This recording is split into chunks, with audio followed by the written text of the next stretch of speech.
Olá, meu nome é Marcos Carvalho Lopes e esse é o podcast Filosofia Pop. Esse é o nosso episódio número 112 e recebemos a filósofa Arminda Fernando Felipe para falar sobre o Django. O Filosofia Pop é um podcast que aborda a filosofia como parte da cultura. A cada 15 dias, sempre às segundas-feiras, a gente vai continuar essa conversa com vocês. Intercalando com nossos episódios normais, de quando em quando, vamos apresentar episódios de entrevistas temáticas especiais. É o caso do episódio de hoje, que faz parte de uma série de entrevistas que, de forma intermitente, estamos fazendo com pessoas que desenvolvem a filosofia africana nos PALOP.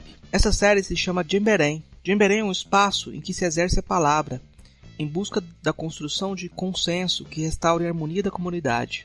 O Django e Djemberem são dois nomes para o mesmo tipo de estrutura social, o Django em Angola e Djemberem em Guiné-Bissau. O podcast Filosofia Pop está presente em outros canais da internet. Você pode encontrar os episódios, mais textos e informações no site filosofiapop.com.br. Temos também um canal no YouTube, perfil no Twitter e página no Facebook. No Instagram, nosso perfil é podcast Filosofia Pop, tudo junto. Você também pode mandar um e-mail para a gente no contato@filosofiapop.com.br. Continuamos com nossa campanha de financiamento coletivo no Catarse. A ideia é arcar com os custos de edição e hospedagem. Conseguindo um valor maior, podemos melhorar equipamentos e promover a transcrição de episódios. Para isso, assine o Catarse do Filosofia Pop em catarse.me/filosofia_pop. A contribuição mínima que pedimos é de R$5 mensais. Se você quer ajudar, mas não pode contribuir financeiramente, dê aquela força na divulgação dos programas, compartilhe nas redes sociais, faça comentários e continue esse diálogo. Vamos então para a nossa conversa sobre o Django com Arminda Fernando Felipe.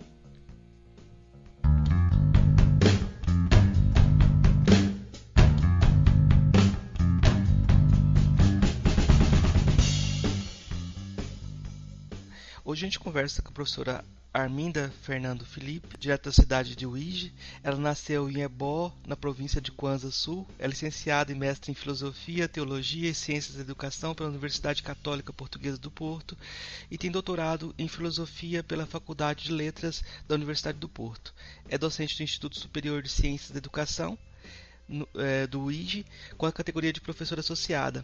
Lá ela leciona entre diversas cadeiras a cadeira de Filosofia Africana, Ética, História e também faz parte do grupo de investigação Philosophy and Public Space do Instituto de Filosofia da Universidade do Porto. Hoje a gente vai conversar com a professora Arminda um pouco sobre o lugar da mulher na filosofia africana. Eu queria começar perguntando para a professora sobre a sua trajetória na filosofia. Como foi sua formação e como teve contato com a filosofia africana? Eu começo, talvez de uma forma breve, mas terei que aprofundar algumas questões. O meu primeiro contato com a filosofia, no seu todo, foi no ensino médio, em Portugal, de 1999 a 2001.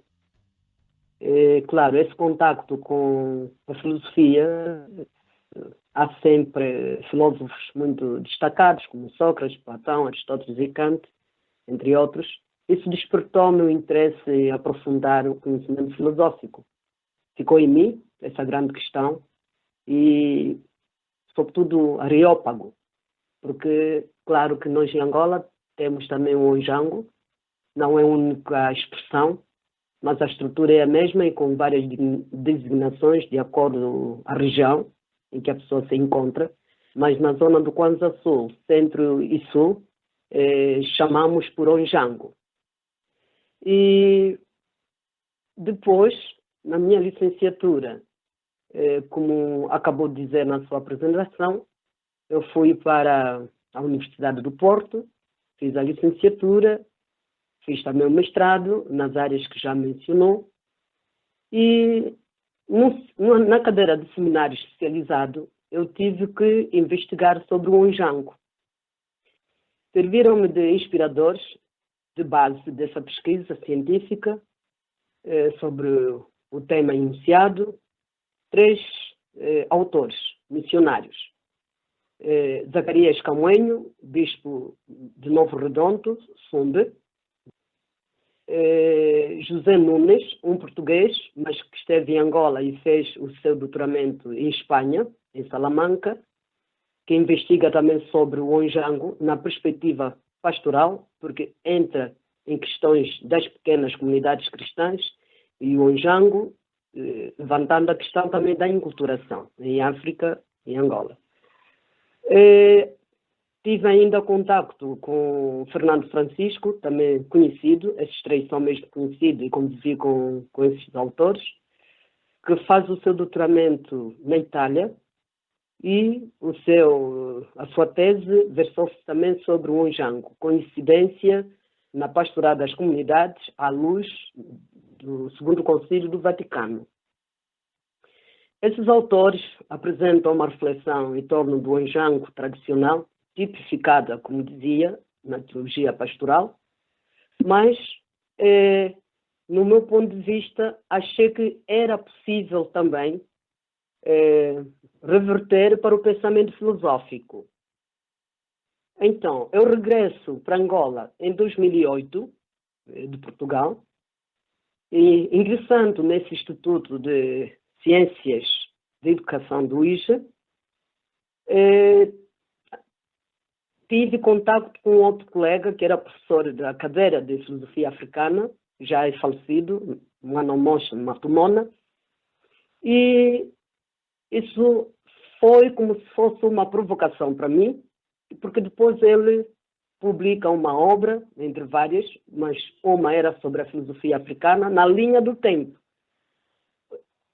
Li o livro, perceber filosofia na linha do tempo, fui rebuscar a questão que tinha sido do seminário especializado enquanto estudante na Universidade Católica Portuguesa, num seminário concretamente especializado.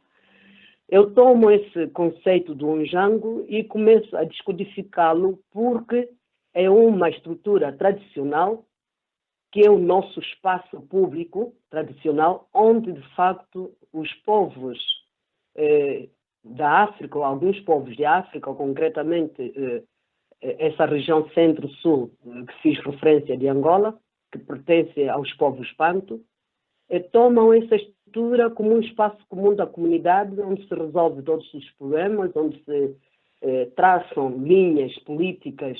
É claro, tudo isso na linha do costumeiro, porque não era nada por escrito. A filosofia era apresentada, claro, na oralidade. Aí estava imanente e creio que, de uma forma resumida, este é o início do meu percurso para a filosofia. Todavia, entrei em contato durante as aulas de doutoramento, já na Universidade do Porto, Faculdade de Letras, com a professora Paula Cristina, e é uma professora versada na investigação do pensamento português em torno do espaço público. Isto veio facilitar o que me interessava contribuir para a filosofia africana, partindo do espaço público, como um espaço onde se pode, de facto, perceber o modo essente, pensante, vivente de alguns africanos, descodificando e apresentando, então, como uma das modalidades de perceber a filosofia africana e trazê-la estava contida na oralidade. Professor Marcos, mais ou menos a minha trajetória simples é esta.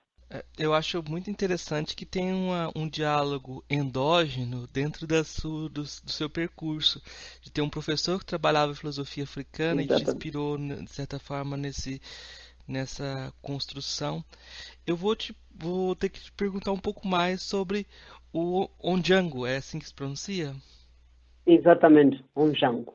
O professor Filomeno Lopes trabalha em Guiné-Bissau com a estrutura do Djemberém, que ele chama de cabana de conversação, que é o lugar onde as pessoas se reúnem para conversar e decidir as questões da comunidade. O Onjango é uma estrutura parecida com esse lugar de conversação? É parecido, sim. Quer que eu aprofunde um bocadinho mais? Sim, gostaria muito. Ok. Onjango, etimologicamente, tem a sua raiz na palavra onjo. Onjo vem da língua nacional umbundo e significa casa. Logo, espaço de diálogo, espaço de convivência, espaço da festa, espaço da palavra, espaço da educação, o espaço da comunidade, de uma forma resumida. E é esse espaço que, com esta funcionalidade toda que carrega consigo, me desafia. E, estando composto por um termo e uma ligação e mais um termo, que significa já não só casa, porque depois onjo, o onjango é onjo mais yo mais hango. Hango significa palavra. Onjo significa casa. Logo, onjango é casa da conversa, de uma forma literal.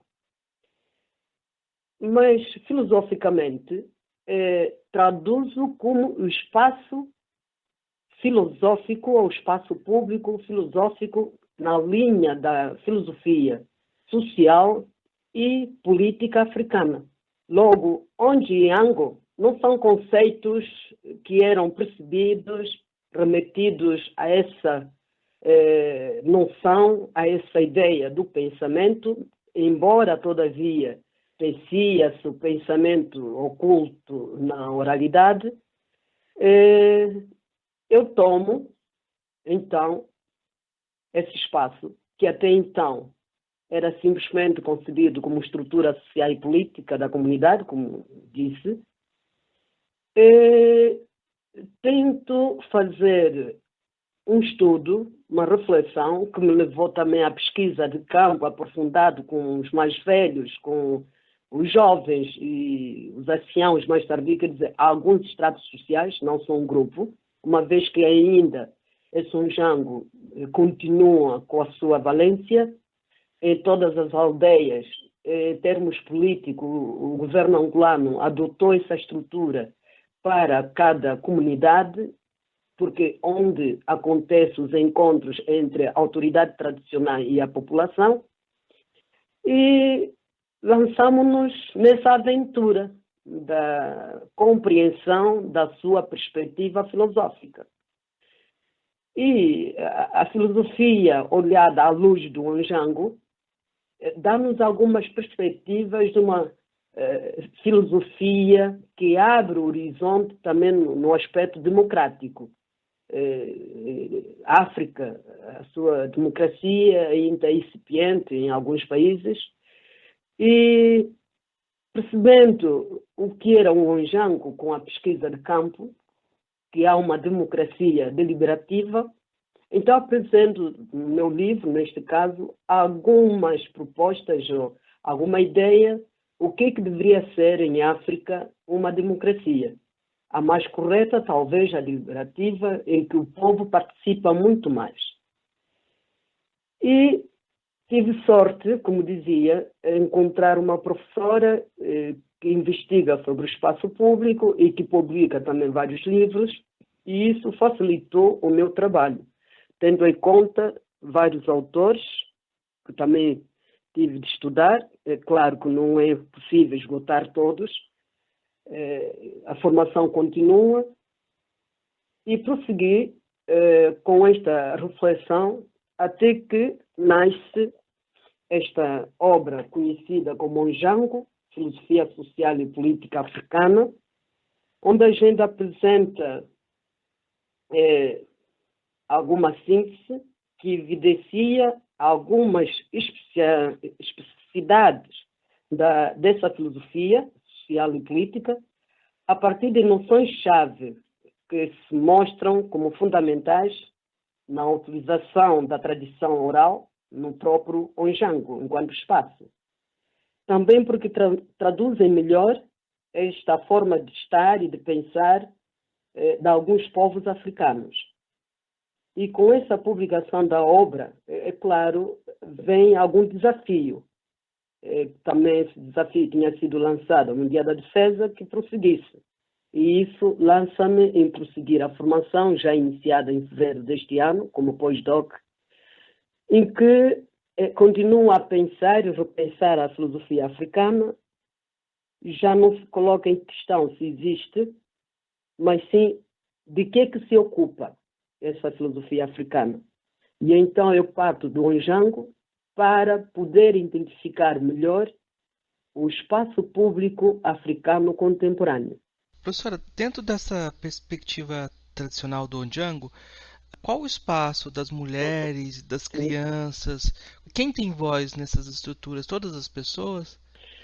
No passado, podemos dizer até princípios da década de 50 a 80, 80 a 90% da mulher que participava. Mas até a década de 50, a mulher que participava de uma forma muito velada. Era mais no sentido de empregada. Desculpe que eu diga isso. A mulher ia para esse espaço para fazer a higiene do espaço.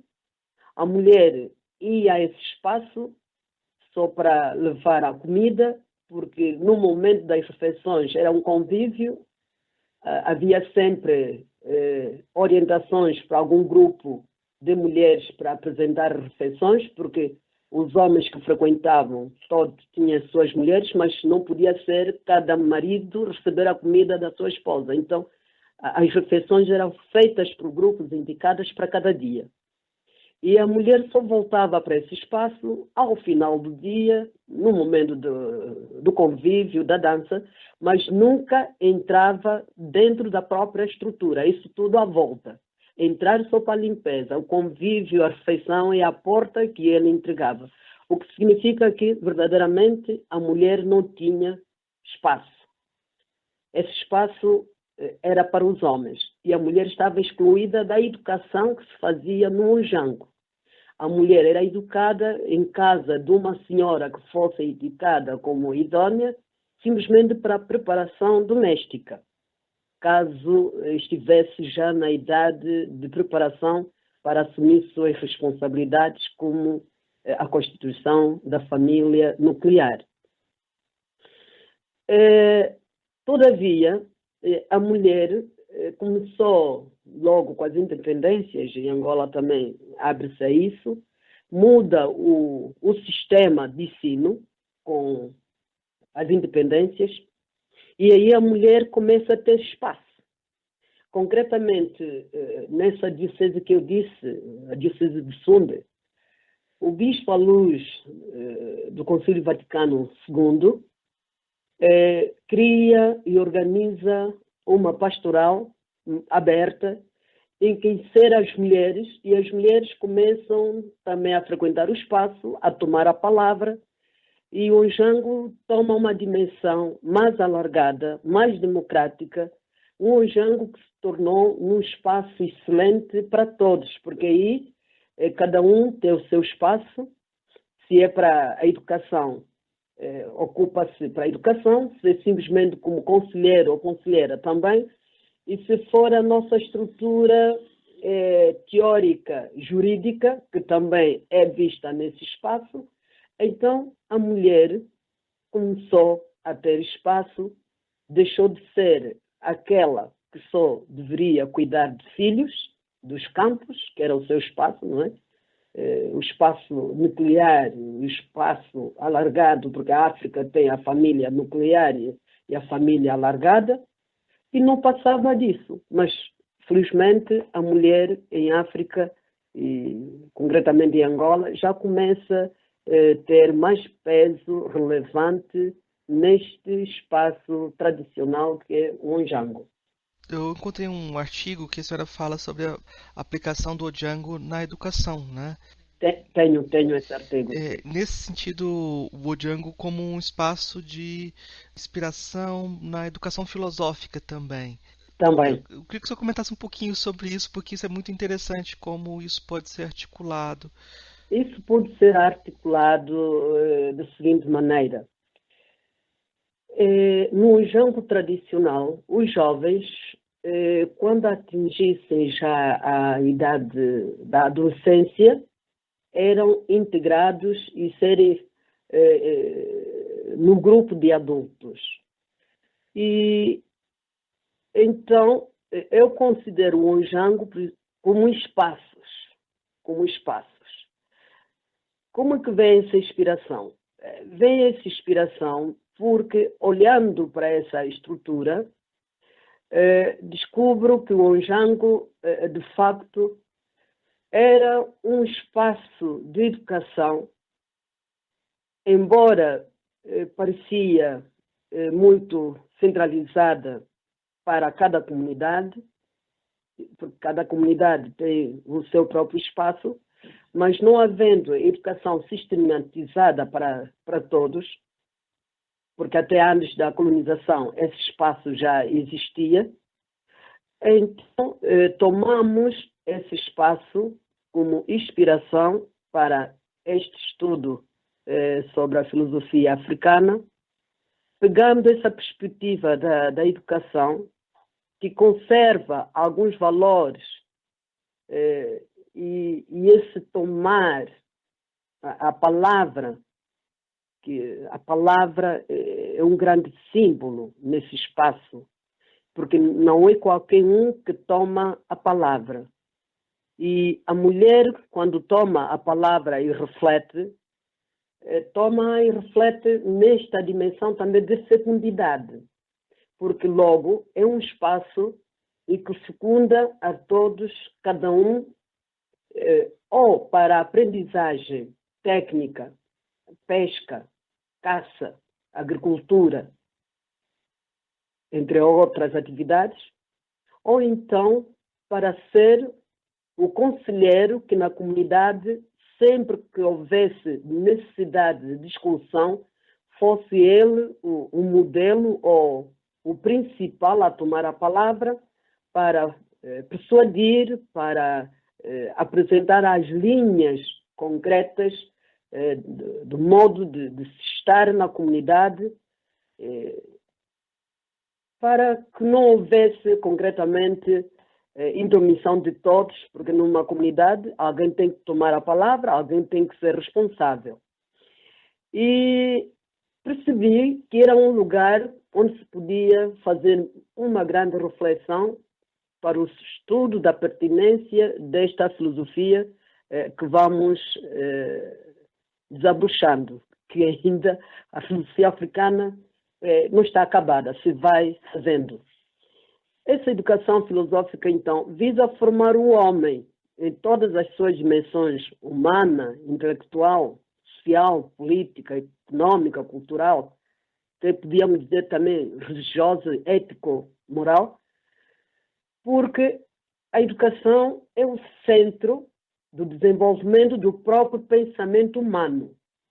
E a filosofia vem como que reabrir a mente daquele que pensa e pensa concretamente nos problemas da comunidade. Daí termos levantado uma questão, olhar para o Onjango e para a filosofia e as questões de hoje. E uma das questões é o ensino de qualidade, que poderíamos muito bem, a partir da assiduidade dos nossos mestres tradicionais, que tinham diariamente a instruir o jovem, quizá o nosso sistema, concretamente de Angola, não pautar por este princípio da assiduidade. E essa assiduidade não é no sentido meramente de quantidade de permanência, mas a qualidade com que eles comunicavam e continuam a comunicar. A qualidade com que o mestre deve estar preparado. A qualidade do professor estar à altura de ver os seus estudantes ou alunos ou discípulos estarem à altura, a exemplo de Sócrates, que foi preparando os seus discípulos, o seu discípulo, que conhecemos. Mais ou menos poderíamos, talvez, resumir essa problemática do Onjango como inspiração para a filosofia no leque desses aspectos todos que pude aflorar. Professora, chama a atenção o fato da senhora ter feito uma tese sobre filosofia africana e o que não é Uhum. o mais comum. Geralmente as pessoas fazem tese sobre algum tema europeu e depois começam a pesquisar filosofia africana, né? No Brasil, até hoje, a gente só teve uma tese de filosofia africana em departamento de filosofia. Como é que foi a sua. Uhum. ahm, Porque agora a gente vai falar sobre o tema Mulheres na Filosofia, né? Como é que foi a sua aventura Uhum. de se colocar como mulher nesse campo da filosofia e mais especificamente nesse campo da filosofia africana? É, de facto, esse envolvimento da mulher, nesse caso de mim, nesta investigação, surgiu, como eu disse, a quando da cadeira de seminário especializado na licenciatura na Universidade Católica de Porto. E surge como um contributo, tendo em vista que a literatura filosófica africana existe, já há algumas mulheres que já escreveram, mas entre os países de expressão de língua portuguesa, nomeadamente em Angola, acredito que ainda não existia, talvez porque tentamos procurar e não conseguimos localizar, uma obra que fosse um ponto de partida que fosse puramente a partir da realidade antropológica do povo africano. Porque é verdade o que disse, há certas teses ou estudos que partem de um pensador ocidental e lá se vai desenvolvendo e às vezes com um capítulo específico sobre a filosofia africana ou um outro título que se pode dar, eu senti-me na urgência de trazer à luz aquilo que é considerado, ou o espaço que é considerado como um espaço da comunidade fruto dos nossos ancestrais. Sendo um espaço tão rico, achei que não deveria estar diluído e esquecido, mantendo-se simplesmente para servir à comunidade, por que não refletir sobre ele, buscando alguns pensadores, independentemente da sua linha de pesquisa, desde que fosse ao encontro da argumentação sustentável para esse trabalho, e colocámos-nos a trabalhar. É uma aventura, é um desafio. Tendo conhecido um amigo brasileiro e colega, ele na altura fazia o curso de mestrado na mesma faculdade que a minha, e muito versado em filosofia também, foi acompanhando o meu projeto e foi me animando que continuasse. E continuei, mas eu tive que pegar alguns autores que me inspiraram, embora numa dimensão simplesmente para sustentar os meus argumentos, como é o caso de Macumba, que é do Quênia, e ele escreve sobre a filosofia africana, com incidência no passado e no presente. Tive que ler a obra de Elung, é uma da República Democrática do Congo. Essa filósofa centra a sua pesquisa na ruptura e desafio para esse despertar filosófico em África. A obra de Verino Nguenha, um moçambicano, acredito ser conhecido, que escreve também sobre a filosofia africana das independências às liberdades. Ele ainda tem uma outra obra que é sobre o retorno do bom selvagem, uma perspectiva filosófica, onde ele aborda questões mais versadas sobre a ecologia. E também foi grande inspirador Castiano, José Castiano, creio que também é seu conhecido, e já me tinha dito que foi também entrevistado, que ele também faz as suas reflexões, não sei qual foi a sua tese, mas as obras que conheço, as reflexões partem também da realidade da comunidade. Por isso, eu trago o Onjango para o mundo da filosofia como um contributo para a filosofia social e política neste vasto continente, esperando contributo para melhorar, porque é a primeira obra original, e que foi uma obra bem acolhida dos leitores, vão interagindo comigo, cada um do seu jeito, e assim se vai tentando perceber qual é esse Onjango, que importância tem na vida da filosofia africana, tendo em conta que é um presente dos nossos ancestrais. Uma pergunta que me veio à cabeça aqui foi uma conexão entre essa sua formação e a sua formação também inicial. Quando porque Inicial. eu lendo sobre a Tanela Boni, descrevendo a formação dela, ela coloca que a primeira filósofa que ela conheceu, que inspirou ela, foi a mãe dela. Pela postura que a mãe dela tinha.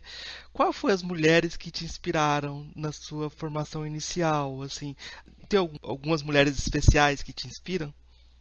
É claro que a primeira mulher não poderia deixar de ser senão a minha mãe e as minhas duas avós, a avó materna e a avó,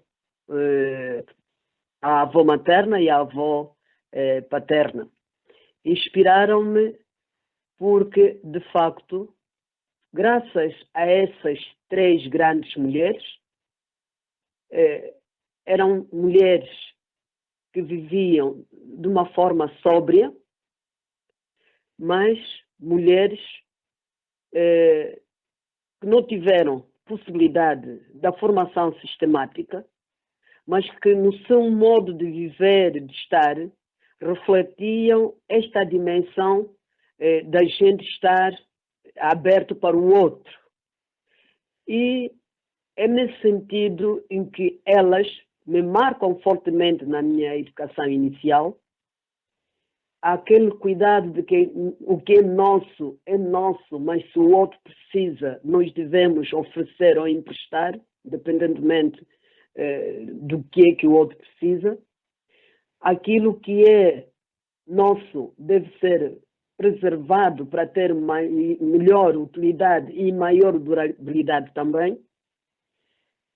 Esse sentido de responsabilizar que todos os assuntos inerentes à família não podem transpor as paredes da nossa casa para outras famílias, a não ser questões que sejam de valores, mas discussões ou assuntos não podem acontecer.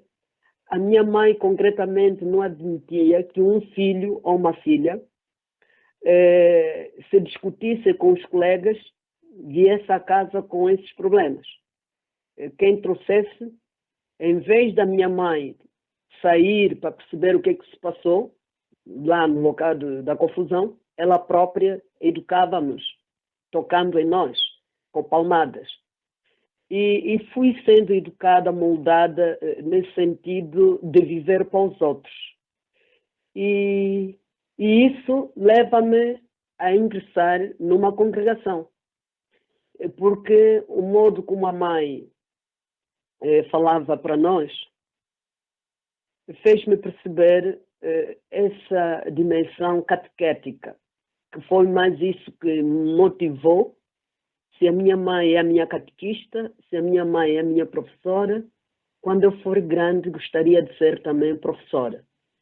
Os missionários começaram a frequentar a nossa casa quando iam ao nosso centro, era em nossa casa que eram acolhidos, e aumentou o sonho, a ânsia cimentada na base que recebi da minha mãe, deixar a família e prosseguir esse ideal. E claro que tudo que construí, tudo que vejo hoje é resultado dessas três grandes mulheres que já partiram, mas a minha mãe ainda conseguiu contemplar, porque só partiu agora, em agosto, e parte, mas disse-me ela, um dia antes de ela morrer, que ela cumpriu a sua missão, que viu o que não contava a ver, era ver uma filha que só única entre os irmãos que conseguia atingir o doutoramento, e que tinha a missão cumprida, e como meu pai, que tinha falecido há 10 anos para trás, que já conheceu o meu trabalho de mestrado, que tinha perdido. Então, no fundo, as grandes professoras sempre no ponto de partida para uma base sustentada é a mãe. Se a mãe não estiver atenta a isso, o filho perde-se, sobretudo a filha. Perde-se, fica diluída no todo, e esse todo, às vezes, não contempla as partes no momento certo. Isto fez com que fôssemos o que somos, e a mesma dimensão de responsabilidade estamos a passar para os mais novos que estão conosco, e é esta grande mulher e as outras duas avós. Eu peço até desculpa pela pergunta, mas eu achei que era uma pergunta importante para entender como você se situa no mundo, né? E eu acho que falar dessa Ok, base é muito importante para as pessoas também, para elas também se inspirarem, né? Ah, ok. uma coisa que eu acho que é muito relevante é o lugar da mulher na filosofia africana. É um lugar diferente da mulher na filosofia ocidental, né? Como a senhora vê e avalia esse lugar da mulher na Uhum. filosofia africana? Eu faço esta avaliação como uma mulher que é acolhida e é igual como se fosse o homem. Só que a mulher tem pela sua intuição, aquele sentido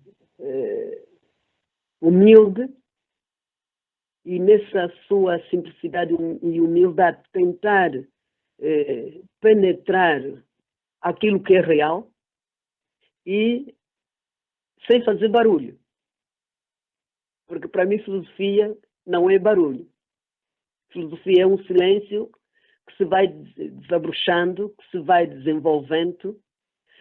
Por exemplo, uma filósofa, essa que eu fiz referência, que é do Congo Democrático, eu não tinha conhecido, mas ela apresenta-nos a sua linha de pensamento de uma forma tão simples, mas também provocadora. Porque a filosofia africana, a partir da dimensão da existência e da fecundidade, a mulher consegue, dentro da diferença de género, marcar a sua presença, lutando contra a desigualdade. No texto destas mulheres aparece sempre esta relação não conflituosa, mas dialógica, e o tom da filosofia da mulher africana não é um tom agressivo, porque estamos recordados que na década de 50 a 70, o tom com que os nossos irmãos mais velhos no pensamento apresentavam um ou outro um tom agressivo. E por que essa agressividade? Era exatamente ir ao encontro das perguntas e respostas a partir de provocações de certos filósofos do Ocidente. Eu, como mulher, não admiti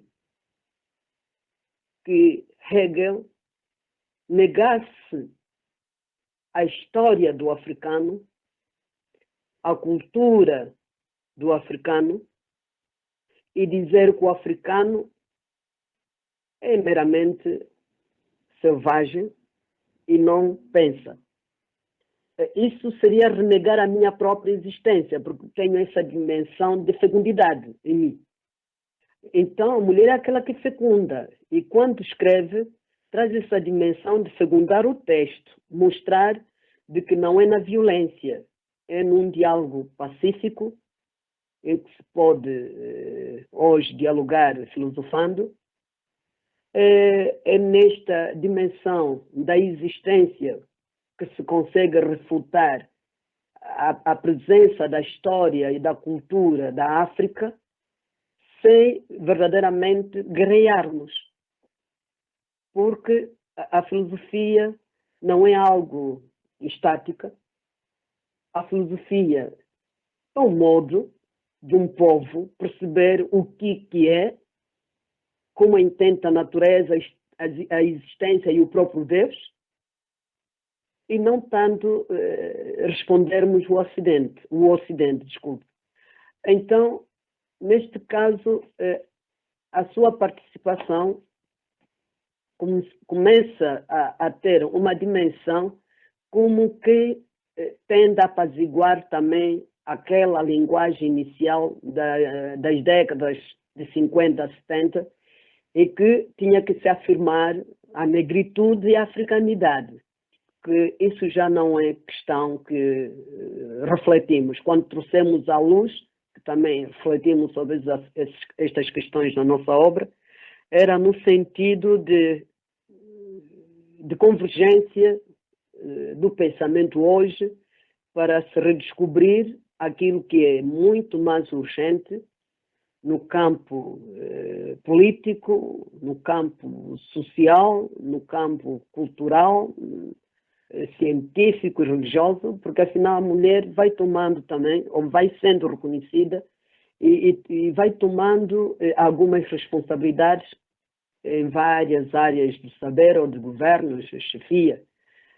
E então a mulher continua a aspirar a ser pensadora, a partir também da sua autodeterminação,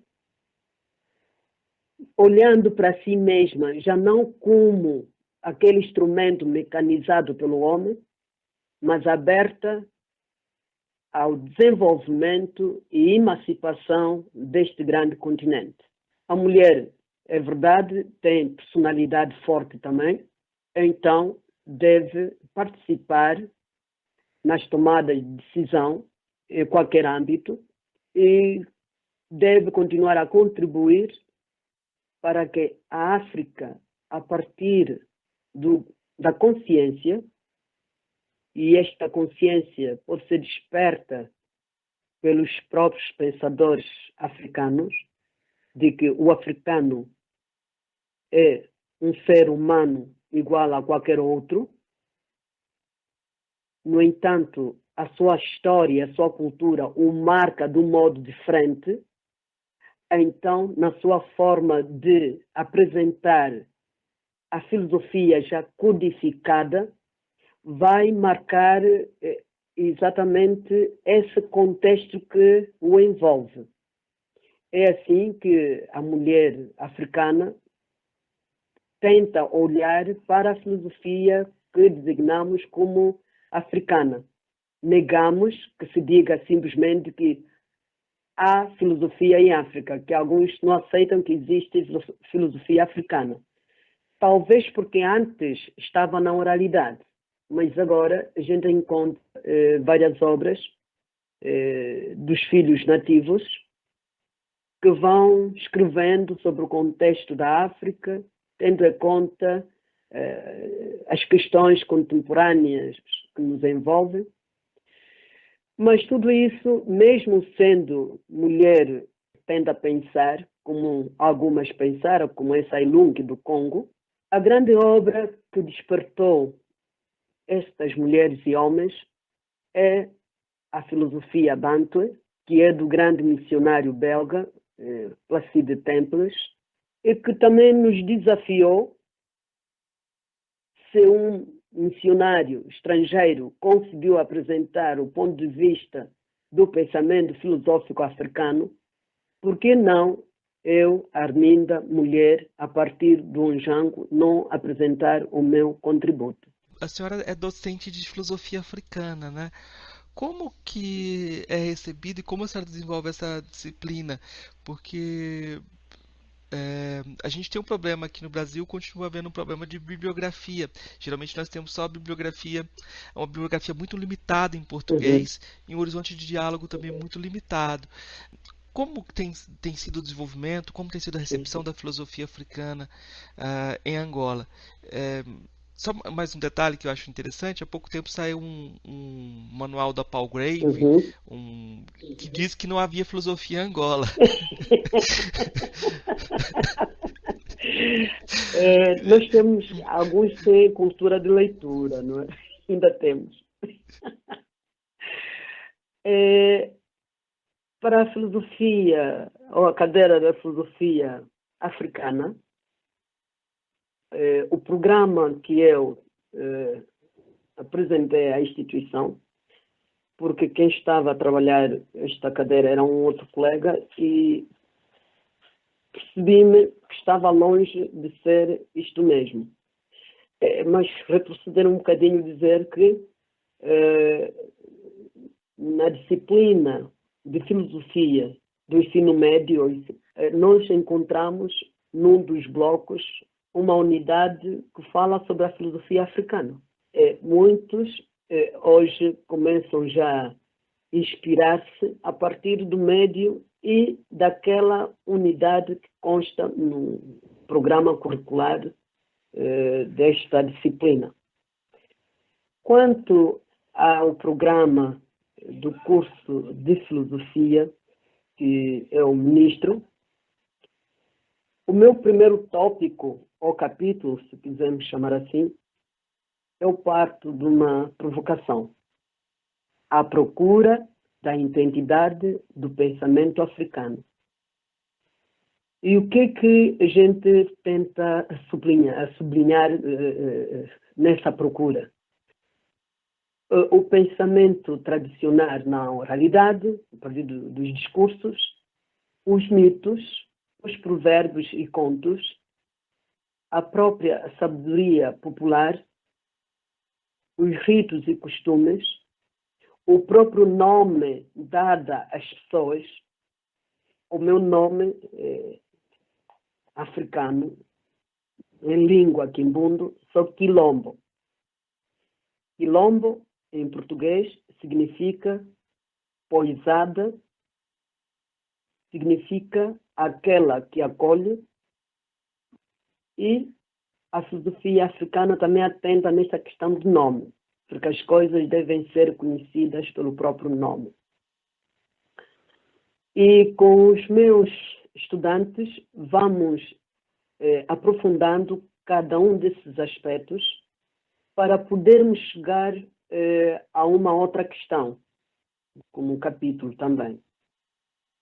O contributo de vários autores na formulação do pensamento africano. Aí procuro partir de Temples, sendo a primeira obra que desafiou o mundo ocidental e os próprios africanos. Reflito sobre as duas correntes principais que surgem num momento conturbado, que é a negritude e o panafricanismo. Vamos ao encontro da ideologia política e humanismo socialista. Passamos ainda também na reflexão sobre o humanismo africano, filosofia e línguas africanas, e a partir daí a gente consegue entrar na perspectiva antropológica. O que é que a antropologia africana nos pode sugerir para refletir e chegarmos à compreensão da filosofia africana?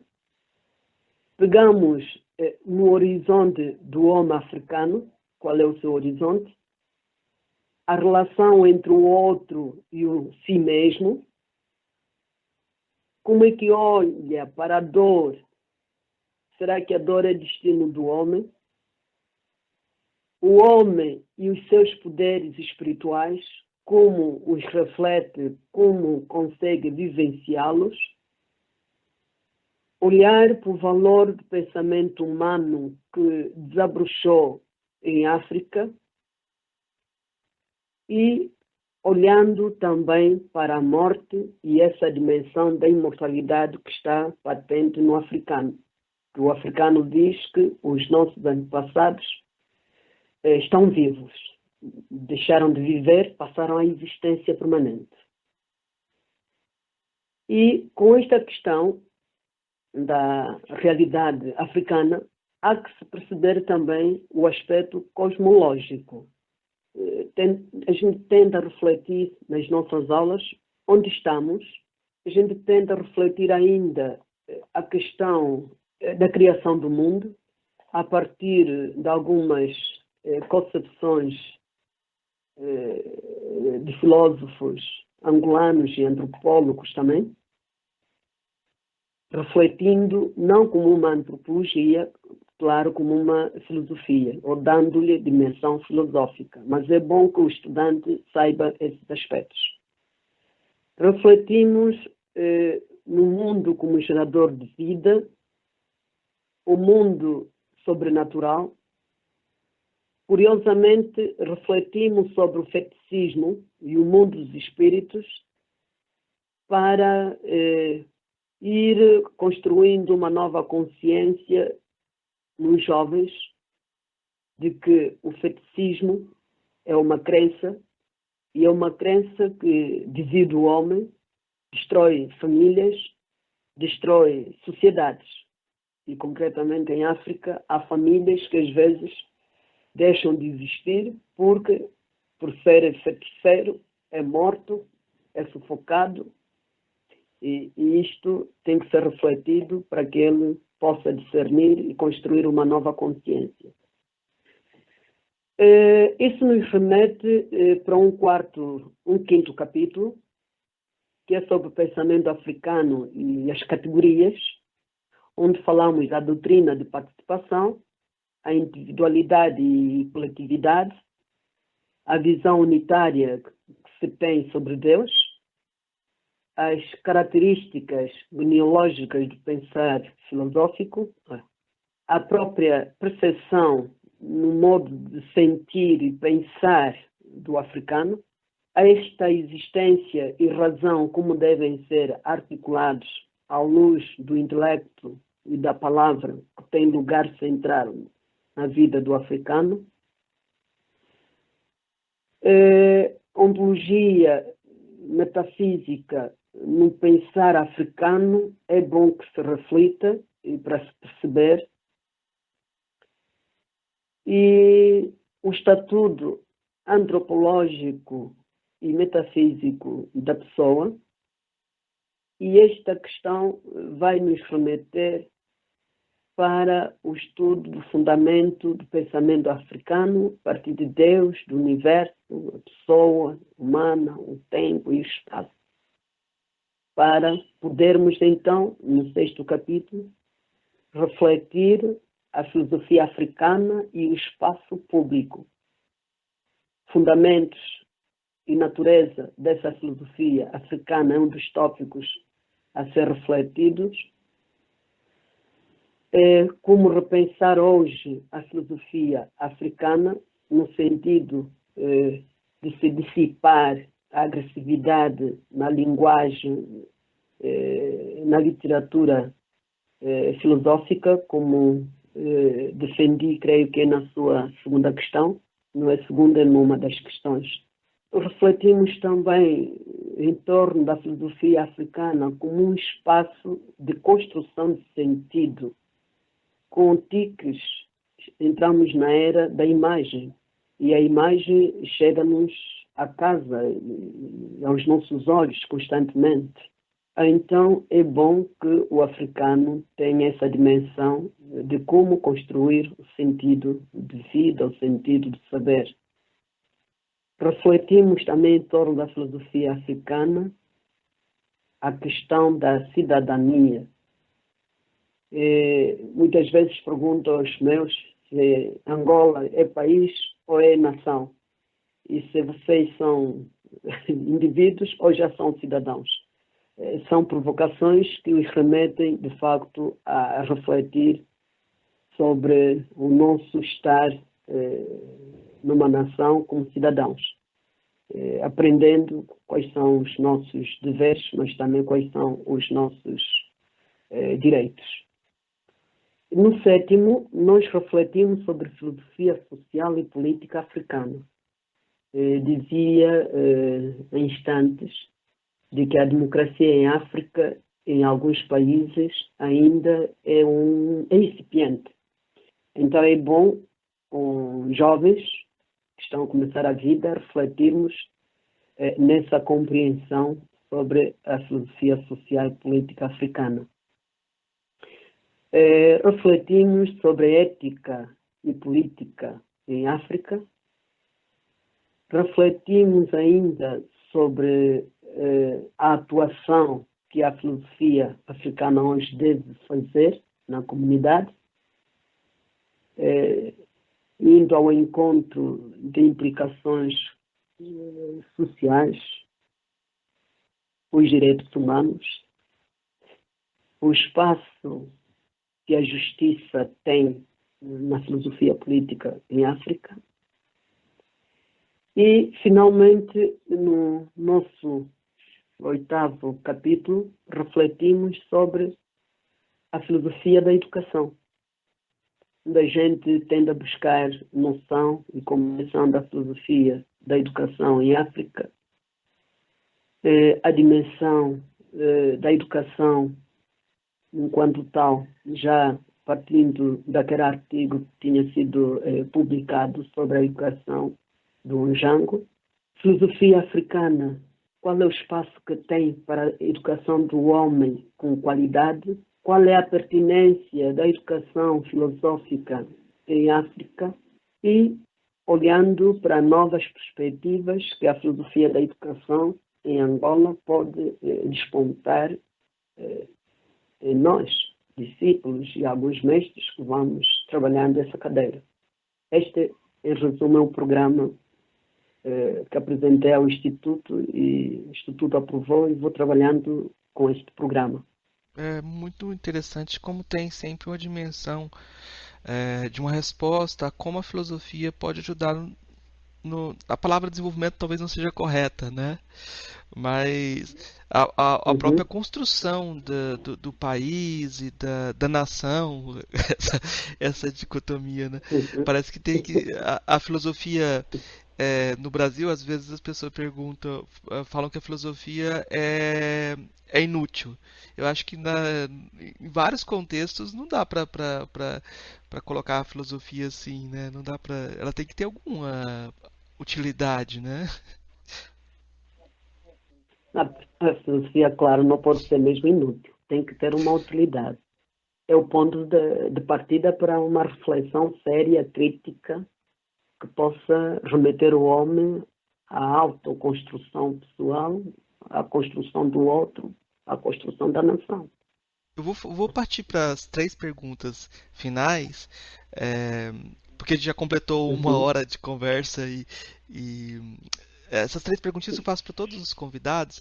A primeira delas é: o que é filosofia? O que é a filosofia? A questão que me coloca. Eu diria que a filosofia é um meio conceptual pelo qual se proporciona um ambiente reflexivo onde a construção de conhecimento e de sentido se pensa como forma de atender às necessidades humanas, colocando o homem, nesse caso, no centro. A filosofia, para mim, é consciência deste meu estar em Angola, desse meu estar envolver-me nas questões de África. A filosofia, para mim, afirma a essência do ser das coisas, segundo o contexto do povo. É uma atividade que deve ser reflexiva, que não pode deixar de sentar no rigor da tradição filosófica, embora a tradição filosófica não é a única maneira de se ver a verdade filosófica entre os povos. A filosofia é uma investigação rigorosa, crítica, perene do espírito, de que se lança neste campo do pensar, buscando a coerência intelectual. Em poucas palavras. É uma pergunta que a gente está fazendo a vida toda, né? A gente está desenvolvendo essa resposta. Qual a filósofa ou filósofo que mais lhe impressionou daqueles que conheceu pessoalmente? Olha, eu poderia, se me permitisse, dizer que foram dois filósofos. Uma Matumona, um anamoski angolano, que infelizmente faleceu em 2011 e conheci-o em 2008. Mas impressionou-me muito também Castiano, José Paulino Castiano, moçambicano, porque traz temas de relevância. E como o conheci pessoalmente o ano passado, ainda senti-me mais apaixonada por ser descrito o seu pensamento. E nas reflexões que ele faz, por isso me apaixonou mais ainda.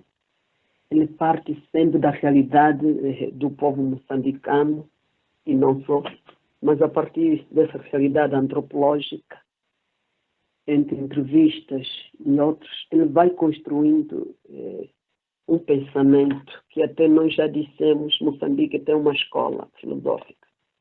E eu quero fazer esse esforço de estar na escola do Brasil e na escola de Moçambique, para aprender muito mais. Tirando Matumona, que foi por pouco tempo, mas foi ele que me desafiou, foi ele que me despertou com a obra dele sobre a filosofia na linha do tempo. Agora me vou inspirando a partir de José Castiano, neste meu pós-doutoramento, e vou trabalhando. Que bom, porque assim fica claro que a gente tem uma tradição filosófica da filosofia africana lusófona que está se construindo. O Matomona, eu não cheguei a ter acesso à obra dele, por exemplo, mas essa falta de acesso aos textos é uma dificuldade que a gente tem que superar de alguma forma. A última das três perguntinhas é: qual a filósofa ou filósofo favorito? A Cristina, Paula Cristina Pereira, que foi minha professora e orientadora, por investigar exatamente o pensamento português e o espaço público. E para mim interessa-me muito a questão de espaço público, uma vez que é a minha linha também de pesquisa. Continua a ser ela agora a minha supervisora no pós-doc. É uma mulher que escreve muito sobre a civilidade, a urbanidade. É uma mulher que se lançou verdadeiramente no mundo da pesquisa, apesar de ser portuguesa, porque muitos dizem que Portugal também não tem filosofia, né? Dizem que em Portugal há filosofia, não há um pensamento puro, mas já há filósofos que se dedicam a apresentar literatura em torno do pensamento português. E a Paula Cristina é a minha apaixonada. Ou seja, me apaixono pela Cristina, é a minha favorita, para responder concretamente a essa questão. Muito obrigado. Eu acho muito interessante que essa acusação seja a acusação mais comum, né? Não tem filosofia em Angola, não tem filosofia no Brasil, não tem filosofia em Portugal. E tem gente que acredita e não faz. Mas... É uma provocação que fazem, não é? Sim. Para nos porem a trabalhar, acredito eu, para nos porem a trabalhar. Eu queria pedir indicações para os nossos ouvintes do que a senhora quiser indicar, de livro, de música, de filme. De filme não sei a quem indicar, porque sou uma desgraçada que pouco tempo dou. Também tenho pouco tempo. Eu saio às 7 em casa, chego às 22. Mas em termos de livro, eu posso indicar alguns como sugestão. O missionário belga, apesar da sua obra ser considerada como etnofilosofia, é bom para a leitura, para a compreensão, porque é o nosso ponto de partida, nós que estamos na filosofia africana. Eu sugeriria Macumba, é Maurício Macumba, é do Quênia. Posso sugerir ainda a Ilung, que é do Congo. Ela tem um livro, é uma filósofa, tem um livro sobre o despertar filosófico em África e influenciou-me bastante quando trabalhei sobre a questão da ruptura, da constatação. Ela não entra bem no campo da constatação, mas entra no campo da ruptura e desafio. E eu, a partir da ruptura, consegui perceber que não se faz ruptura se não fizermos constatação do contexto que estamos inseridos, para depois também, então, poder fazer projeção do que pode ser hoje essa filosofia, para não morrer. Temos que continuar a escrever. Então, o próprio José Castiano já tem algumas obras. Eu, pessoalmente, aqui devo ter mais de 4. E Severino Guenha, também moçambicano, uma vez que nós que somos de expressão de língua portuguesa ou a comunidade portuguesa, Moçambique vai na vanguarda, acho que poderíamos sim ter em mente esses 2 filósofos, o Castiano e o Nguenha. Depois, essa obra pobre que Arminda apresentou à comunidade pública para receber contributos também e para perceber, porque se calhar a obra depois doc pode sair melhor se receber contributos, se houver leitura ou leitores em torno de um Xango, filosofia social e política africana. As sugestões, mais no âmbito de livros. Canções, temos o Matias Damasio, sou fã de Matias, é um homem que canta e traz mensagens que às vezes mexe, e ele canta em vários sentidos. Na véspera da independência, lançou uma nova música em que canta Angola para os angolanos e responsabilizando, e cada um tomando consciência qual é o seu lugar. Seria livros e música. Creio que há mais, mas como lido com Matias, então é um dos autores que dá essa realidade. Apesar de vários músicos que cantam em línguas nacionais também, né? Alguns já partiram, outros ainda são vivos. Mas Matias seria um deles, um jovem a brilhar em Angola, em África e já também na Europa. Matias Damasio, né? Exatamente. Aqui na Unilab eu tenho vários estudantes de Angola, Guiné-Bissau, e uma das coisas que eu estava tentando fazer é uma coletânea de provérbios, né? De trazer esses provérbios para a sala de aula. Só que há um grande problema e muito curioso, porque quando eles vão conversar com os mais velhos, o pessoal às vezes fala: eu não lembro assim não, só lembro na hora de falar. É, É como se não houvesse aquela coisa de separar os provérbios, eles surgem como e não teria essa. Aí eu queria te perguntar assim, qual existe uma coletânea de provérbios que você usa? Como que você articula essa sabedoria oral? Temos um autor que é Diogo António, ele escreveu um livro, todo ele de provérbios. É filho desta terra onde estou a trabalhar. Ótimo. É que a gente tá eu estou tentando fazer esse trabalho, é muito curioso como alguns estudantes vêm me explicando que os provérbios, na verdade, agora estão dentro das canções. Então tem Uhum. vários cantores que trazem Uhum. os provérbios e havia canções tradicionais também que o termo provérbio é ocidental, então já complica tudo quando a gente parte dele. Então, é, é um tipo de busca que é necessária até para a gente buscar de novo as línguas originárias, né? Muitos dos alunos não valorizavam essas línguas. Eles chegam aqui na Unilab, percebem que é um grande valor Ok. e que que deveriam ter aprendido mais, né? Até. Professora, eu queria agradecer muito pela sua disponibilidade para essa conversa. Eu acho que foi uma conversa muito franca, muito aberta. Eu acho que eu vejo a filosofia desse jeito. Eu vejo a filosofia como uma possibilidade de diálogo, que às vezes a gente consegue fazer, às vezes a gente não consegue. Então eu agradeço muito pela sua abertura para esse diálogo e queria deixar espaço então para suas considerações finais.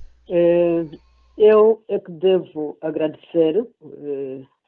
Acredito que é a minha primeira entrevista a partir de Angola para o Brasil. Nesse momento sinto-me que estou no Brasil. E conheci muitos colegas do Brasil que estavam estudando na mesma universidade onde fiz o doutoramento. Então, nas minhas últimas palavras, gostaria de sublinhar que esta não fosse a primeira e a última entrevista. Dizer ao professor que o trabalho que está sendo no Brasil temos acompanhado. Um outro texto em artigo muitas vezes nos chega em mão, é o sentido de abertura e de partilha. Continuarmos então a partilhar. Vamos continuar a partilhar, mas agradeço de coração e acredito que são portas abertas para mantermos esse diálogo. Quizá um dia eu conhecer a sua universidade e conhecê-lo pessoalmente. Com certeza, professora. E bem, a gente precisa só, eu fico pensando, passar o tempo dessa pandemia. Ei, gostou do nosso episódio? Apoia a gente lá no Catarse, é só R$5 por mês, o preço de um cafezinho. Ajuda a gente a continuar divulgando a filosofia no Brasil. catarse.me/filosofia_pop